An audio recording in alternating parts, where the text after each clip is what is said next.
দর্শক, এই মুহূর্তের একটা তাজা খবর, সেটা হচ্ছে এবার গোপালগঞ্জের আওয়ামী লীগ নেতাকর্মীরা স্বয়ং সেনাবাহিনীর গাড়িতে আগুন দিয়ে দিল।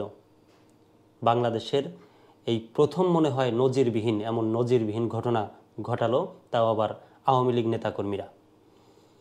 দেখেন এই যে সেই ভিডিও।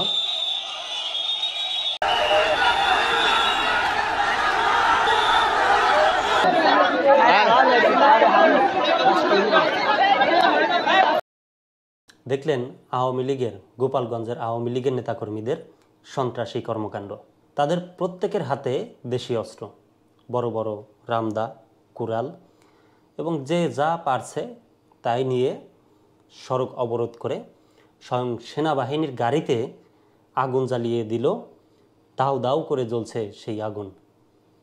সেনাবাহিনী নীরব ভূমিকা পালন করছে।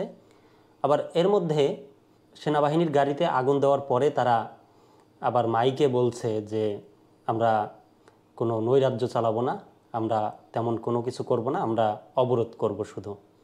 কিন্তু এই কি তাদের অবরোধের মানে নৈরাজ্যহীন অবরোধ?